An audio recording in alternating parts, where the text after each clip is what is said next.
I will tell you now. May kasabihan nga tayo, di ba? You should know what works for you. So, only you yourself can answer kung ano ba yung nararapat sa'yo. What is good mga champion, and welcome back to another video. So for today's video guys, before I dive into the charts and later on share ko sa inyo one of my best trades from last week. So hihimayin natin yan step by step para mas magkaroon pa kayo na idea how I navigate yung mga charts and show you yung mga opportunities sa market. So I would just want to share out of all the things na pwede natin pagkakitaan, I think forex trading or trading in general nowadays is yung may pinakamabilis na ROI. And everyone or the majority would agree on that. Okay? Unlike sa mga traditional businesses na kailangan nating maglabas agad ng malaking kapital and there's no guarantee na babalik sa iyo yung puhunan mo. And normal cases on an average, it takes 1 to 2 years before mabawi mo yung puhunan, or even worse, hindi na. Okay? So again, business is not for everyone. Okay? Ganun din yung trading.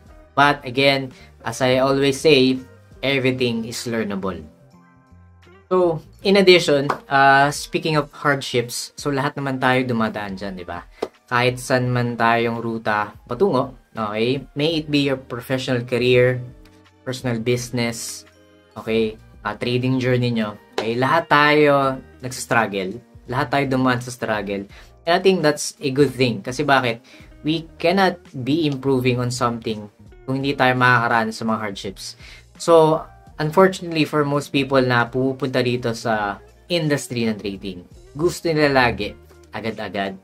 Kailangan magkaroon ako agad ng gantong kita by next day, the following week, the following month. Mabilis yung ROI daw dapat. Okay? Kailangan mabilis yung decision.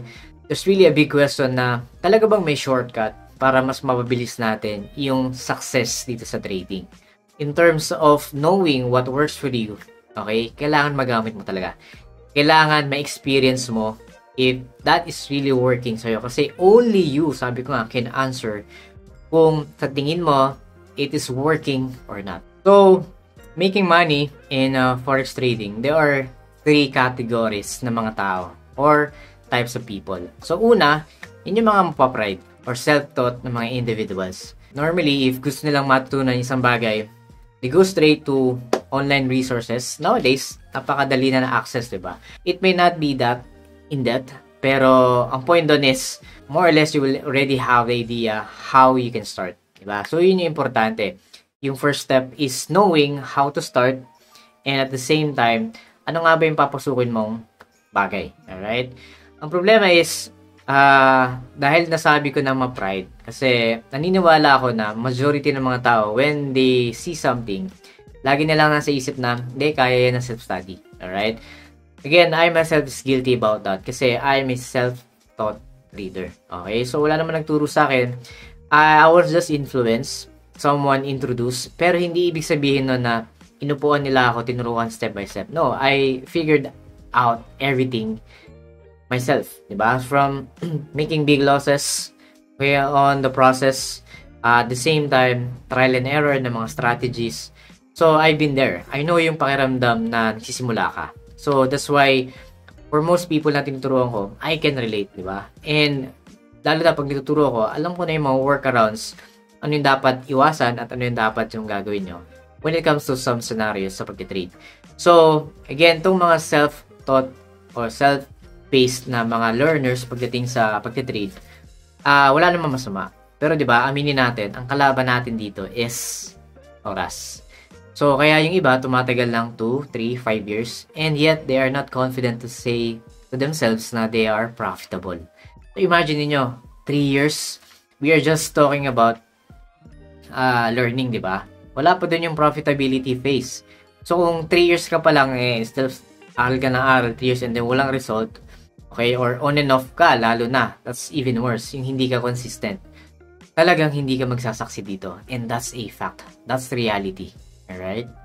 Second type of people or category is they always follow yung kasabihan na seize the moment. Ika nga, strike while the iron is hot. So, more or less, it's the same logic na most people, they look for someone na better than them. doing well than them, and they want to learn from them. Kaya nga, so they always value time, di ba? They're not wasting time na mag-trial and error pa because they are results-based people. Ibig sabihin, they always look at the results ng other people, then learn from them. So, really, they can shorten yung learning curve. So, dyan papasok yung mga ibang mga tao na nag-enroll sa mga courses ko or mentorship because they don't want to waste time. Kaka-self-study natin, we don't realize na mas mahalaga pala yung oras kaysa sa pera.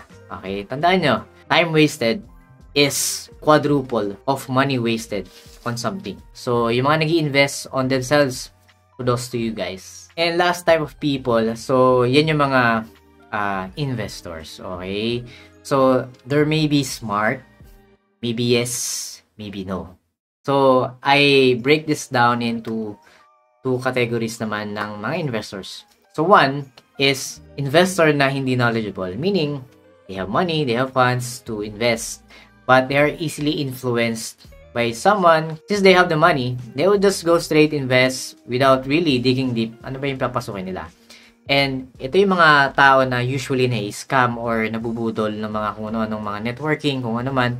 Ang pangalawang category naman ng investors is investor na inaaral muna yung isang bagay. So meaning they are investing but yet gaining knowledge. Ibig sabihin, investor na knowledgeable.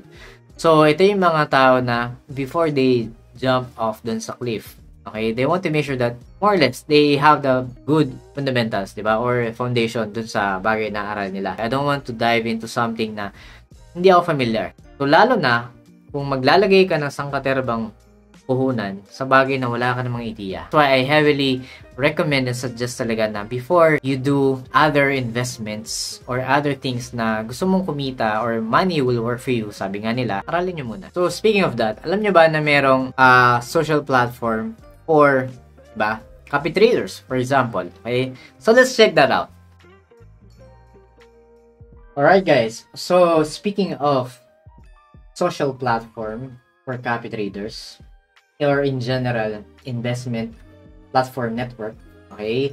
So Share For You is a platform under Markets For You broker. So normally, it is being integrated na dun sa inyong Markets For You broker's account. So if you haven't registered yet, check the link at my description below. So again, what is this Share For You social platform? So we can easily earn and learn through copying top traders, and that's really the purpose of copy trading. So I'm not saying na you just blindly copy trade, diba? So as I mentioned, malaking part dyan that more or less you should already have a knowledge as an advantage, diba? What trading is all about, and mas mapapadali yung inyong investment if meron na kayong alam, right? So from here, let me just run you through and walk you through the process or some features, diba? If bago kayo sa copy trading, this may be of big help. Okay? Pero if meron na kayong experience for some other platforms, again, you may want to watch or not. So, depends on you guys. So, Share For You, basically, just easy to start, no? As I mentioned, naka-integrate na to dun sa ating Markets For You brokers account. And you can easily download this from your mobile, diba? Through this QR code or from App Store or Google Play. So, meron tayong section na top leaders. So, ibig sabihin sila yung mga nag-offer ng copy trading investment. Okay? So, you can see here, nandito yung kanilang mga performance. Okay? So, in future, I may be becoming a leader under Share For You. So, watch that out. So, I'll just announce na lang later on. So, once I manage to set up my own copy trading, right? So, from here, kung makita natin, marami tayong mga pwedeng makopy ng mga top traders. So, I just give you some advice, no? So, from this Share For You, okay, let's go dun sa ating Markets For You brokers account. Okay, so, naka-integrate naman yan. So, let's just go from that. So, makita natin, okay, from the dashboard nung inyong login account, meron ditong copy trading section, and you just have to go either from your dashboard or dito sa leaders. So sa leaders, makita natin, you can filter out yung mga sections na gusto mong i-copy. So, let's say, may mga categories dito. Let's say, you're going to filter. Ano ba yung gain na gusto mong copy? For example, on a realistic approach, I don't normally go for a high gain. Okay? Bakit? Normally, yung mga high gain, yan yung mga high-risk traders. And for most people sa mga beginners na nagka-copy trade, I don't advise. Okay? So, you must be smart enough na you must be realistic in your investment. So, on an annual basis, at least 20% to 30 or 40% will be enough, diba? To start off, diba? That may be monthly, and that would be good, but for me, in terms of investment, diba? 20% is malaki na yan in an annual basis. Okay? So, ang hanapin nyo is low risk, medium risk. Don't go for high risk. Okay, guys? Lalo na yung mga wala pa naman talagang alam or bago pa lang sa copy trading. So, from here, let's take for example itong si FXP. Okay? So, nakaka-experience and you can see here from last 30 days, you've gained 21%. So, yung mga nag-copy sa kanya, definitely would gain the same percentage out of that. And he is a medium risk trader. Okay? So, again, nature na ng mga tao na would go for high risk. But tandaan nyo, when there is a high risk, ibig sabihin, yung approach nila would always have a double whammy. Ika nga, di ba? So, pwedeng magkaroon yan ng negative effect sa'yo na obviously, pwedeng masunog yung investment mo. So, be smart enough to know na be realistic on your gain. So, ibig sabihin yan, if I were to check itong profile ni FXP, pwede mo ring i-filter out yung mga performance niya. And makikita natin from the last, last year or 1 year performance. So, he is, currently, from the last 6 months natin. Okay, for estimated profitability is around 83%. So, mataas yun from last 6 months. So, 1 month for monthly basis, around 10%.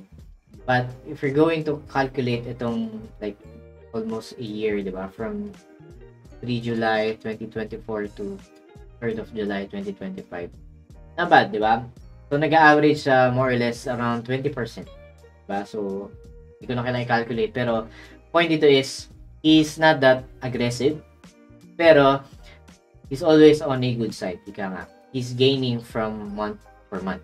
Okay? So, kung makikita natin, how can we incorporate yung investment natin dito? So, meron ditong investment calculator. So, let's say we are going to deposit, let's say $500. Okay? On a monthly basis, you would gain around 53 USD, correct? For an estimated 10.61% profitability. Again, this profitability is based on obviously probability and possibility. Okay, there's no guarantee naman. It's just an estimate on how much you will earn on a monthly perspective. Let's say 6 months.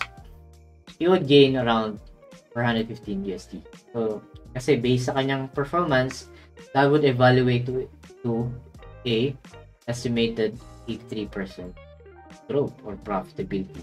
So, not bad. So, the idea here is you are copying someone's strategy in terms of their performance. Diba?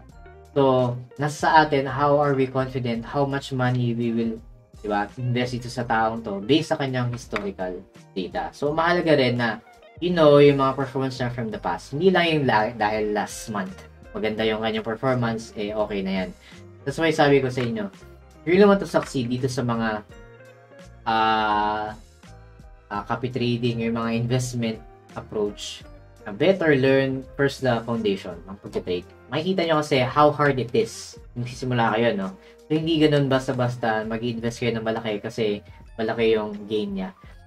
Most of the time, sila yung mga high risk. And we don't want high risk traders. Okay? Kasi bakit? Realistically speaking, gusto natin na alaga yung ating kapital. And we don't want to gain, let's say, na-gain tayo ng malaki one time. And then after quite some time, biglang masusunog, di ba?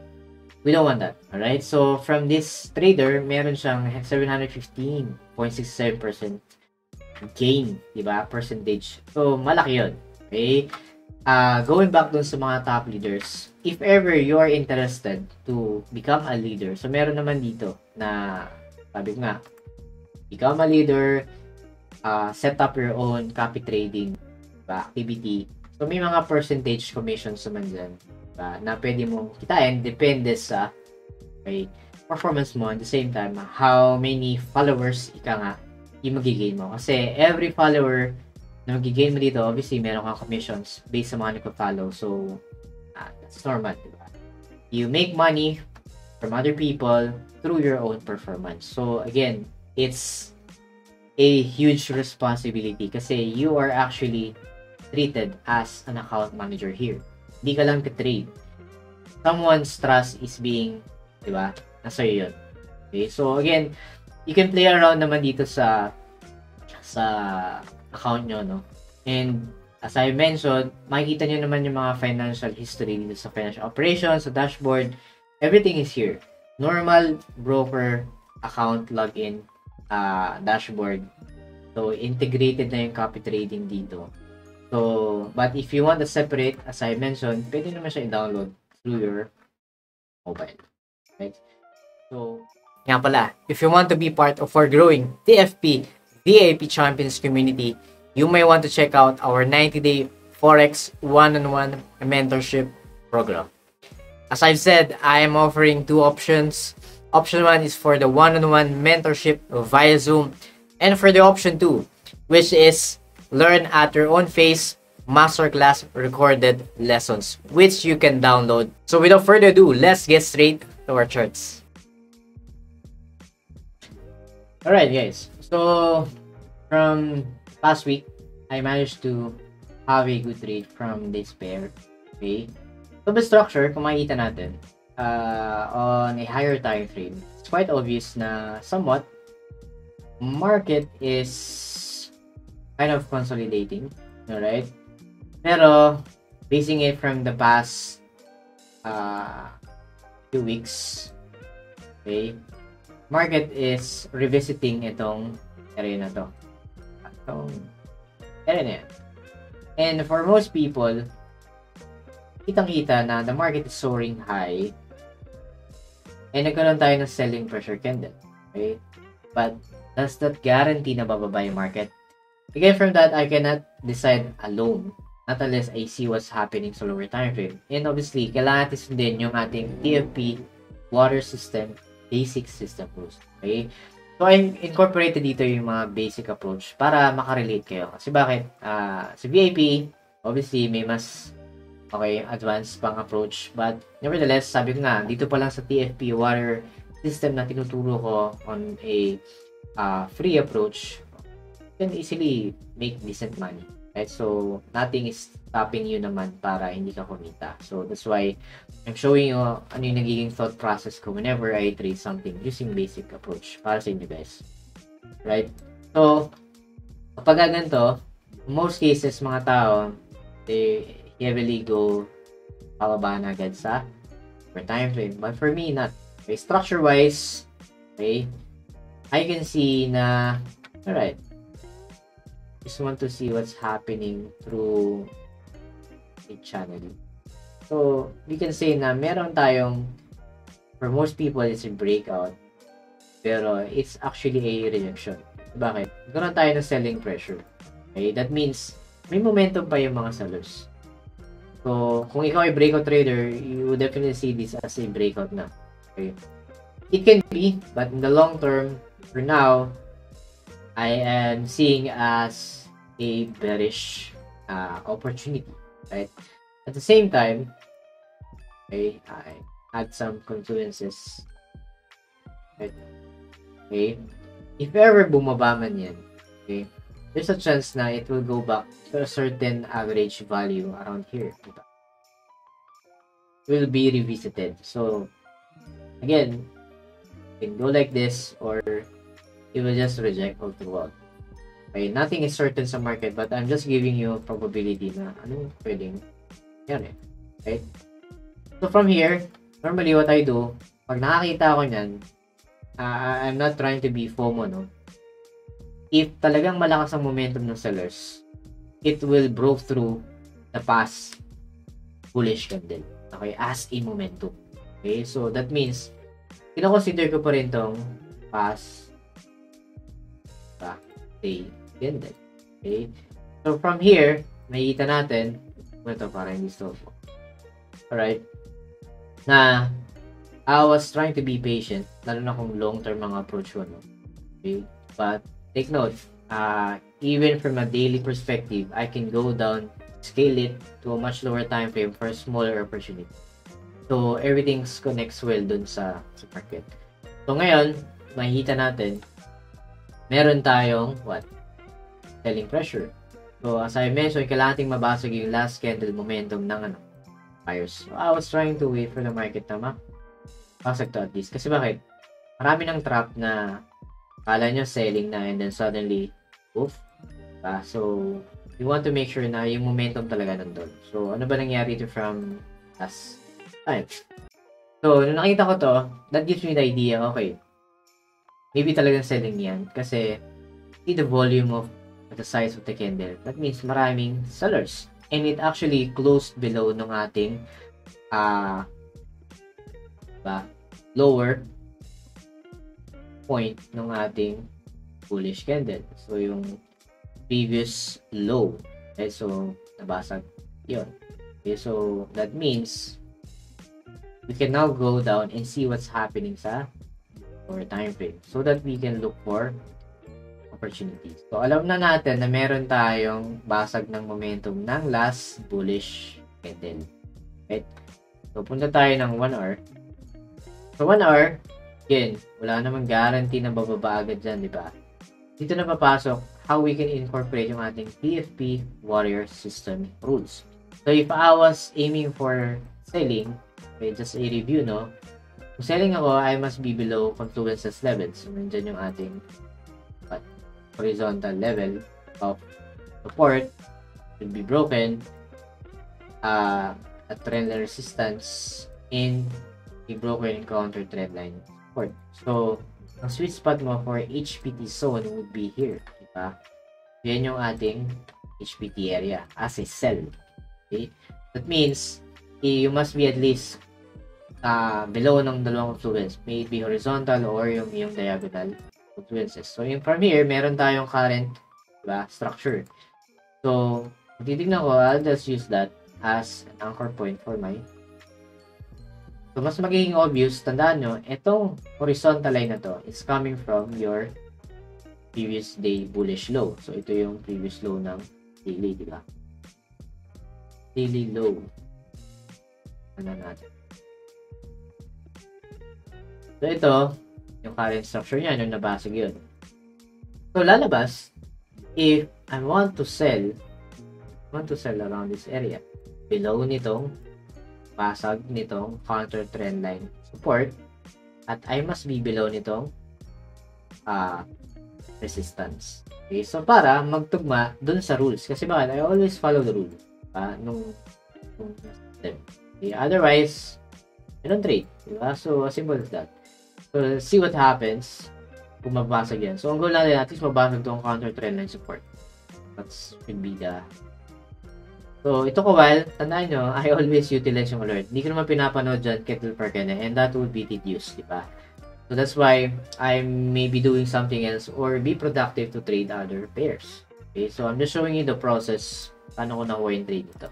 So, it takes patience, but again, everything is worth it. Makita nyo, even nagkaroon ng selling pressure, pwedeng tumaas. Yung sinasabi ko kanina na sa higher time frame, even though makita yung selling pressure, don't go straight sa lower time frame. Pasagin nyo yung momentum ng kabilang daily candle na bullish, if ever meron, diba? So, yun, it prevented me from losing kasi bakit? Kung nag-trade ako agad doon, mabaliktad sa akin yung market. And that's not a good thing. Okay?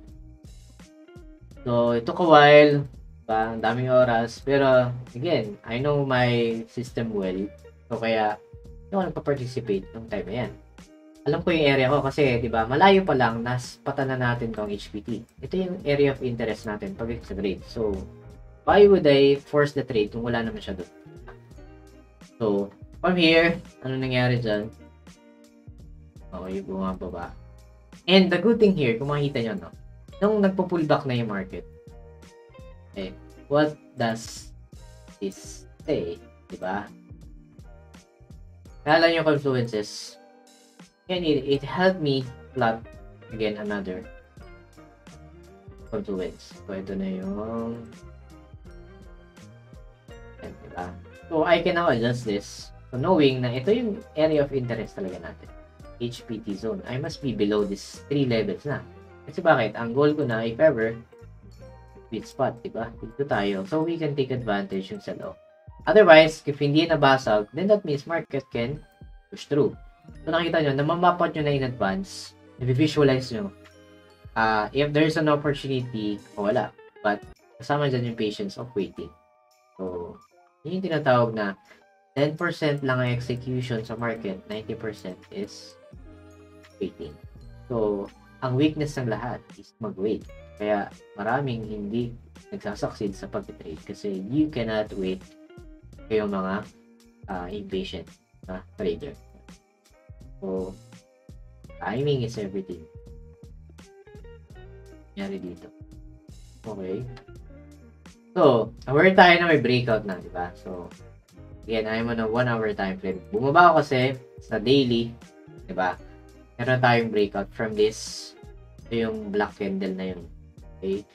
So, makita nyo, may breakout tayo. So, ang kailangan ko lang gawin is makapunta dito, mag-pullback siya. Diba? So, ang tanong yung iba, sir, paano kung naiwan ako?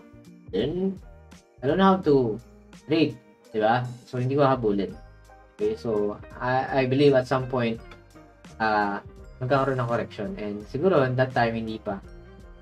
Yun yung timing. So, in that case, ang goal natin, mag-react man lang siya dito, no? Makita tayo ng selling, pressure, candle. Okay, anything na may selling, momentum. Yan yung ating breakout candle. Okay, meaning, we are now below nitong counter-trend na support. Nabasag natin significant level support ng buyers. And we are now below nitong resistance level. So, meron tayo itong influence. All we have to do is set up para sa execution. So, nangyari dito. Okay. So, nung nakita ko itong selling pressure right away, I was keen on participating na sa market. Right? So, pumunta ako ngayon ng lower time frame. My lower time frame that time was 5 minutes. So, makita nyo, I was on a daily but I can still scale down to middle time frame is 1 hour and then 5 minutes for execution. So, again, from here, makikita natin. Okay. All I want to see is a selling pressure candle. Kasi bakit? Alam ko na ito ay selling pressure sa 1 hour. Itong buong yan. So, kailangan ko na lang mag-justify sa 5 minutes as execution na makakita rin ako ng selling pressure candle. And I will just manage my risk pagdating sa structure, yung mga stop loss. Alright. Selling pressure.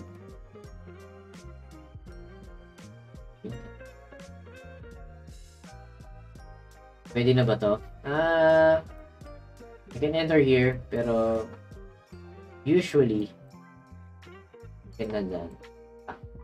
Mirror confluence. Dagdag kayo ng confluence. Bakit? Ito na yung sweet spot nyo. Guess nyo? Same process. Because I am now below what? Ito yung 1 hour counter trend line support, diba? Nabasag. Kasi ito, 5 minute counter trend line resistance. So, you must be below that. Okay? Kung masyado pa kayong like conservative, basagin nyo rin to. Pero sabi nga, at least 2 confluence is enough. Lalo na kung nasa entry ako, I think it's a good idea makapasok man lang at least dito, diba? So, otherwise, see how it goes, no? So, yun ang pag-process. Okay.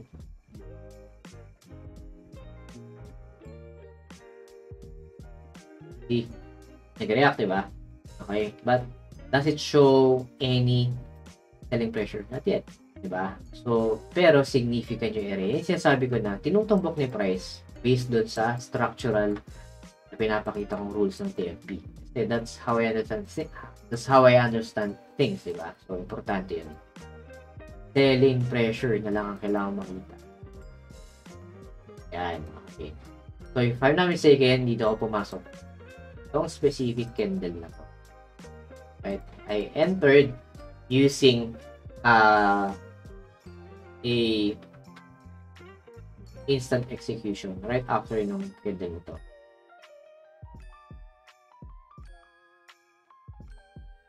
So, nung stop loss ko, obviously, kailangan ko i-manage na maayos kasi nga naka mid long term tayo perspective or like short term rather. So, I was giving a lot of allowance pagdating sa stop loss kasi bakit? Tandaan nyo, higher time frame, volatile lang market pagdating sa consolidation phase. Pero, again, I need to see what's happening, diba, dito sa lower time frame. And makikita natin na market is consolidating, diba? It can go up before it goes down or it can go down straight. That's always a possibility and probability. So, again, if kaya naman account nyo, no, you can actually extend dito. No? So, lalabas, parang, sir, laki ng risk mo. Again, depends on sa account. Pero I don't normally place my stop loss on a usual resistance area. I always see yung mga odd areas. Kunwari dito, yung mga alam mong wala masyadong reaction, doon ako naglalagay ng stop loss para meron akong allowance. Ayan nyo guys, ang pinakamasakit na pwedeng mangyari is tama yung directional bias, tama yung naging setup, pero na-stop out kayo na maaga. Diba?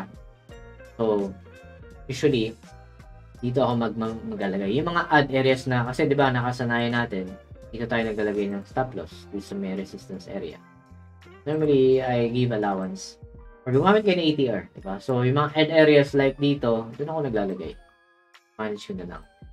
And then, ang TP ko, right? TP, ang minimum ko 1 to 3, but that time I really seeing something na there's a high chance market is going down, okay, to this level.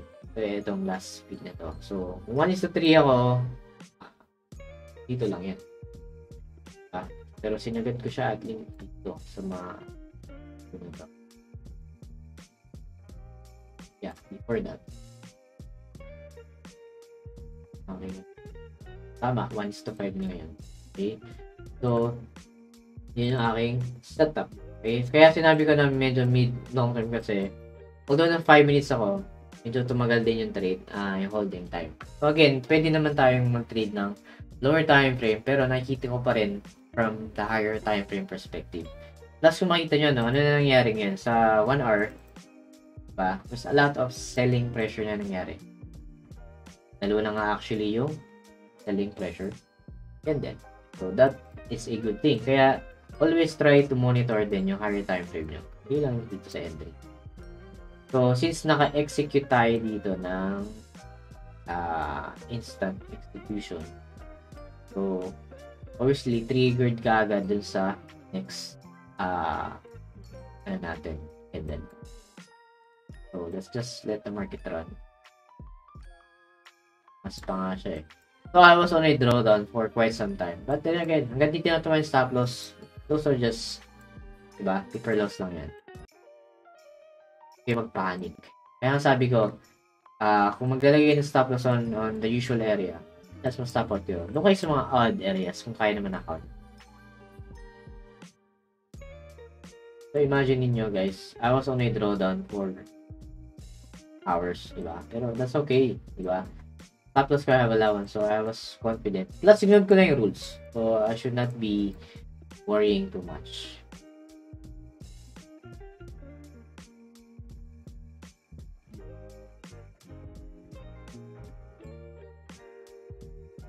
Paano siya, I was happy, correct pa nga siya eh. So, siyempre, along the way, hindi naman perfecto yung market to.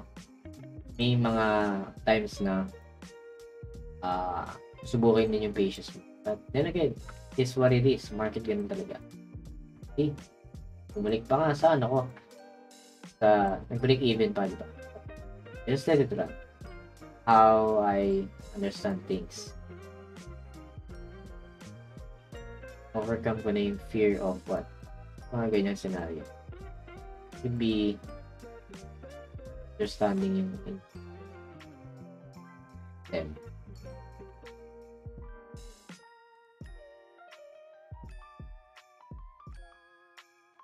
Di ba? Sabihin niba, in profit ka na, gusto magano ka pa. Lot of holding time. Ito tayo sa 1 hour no, para mas klaro.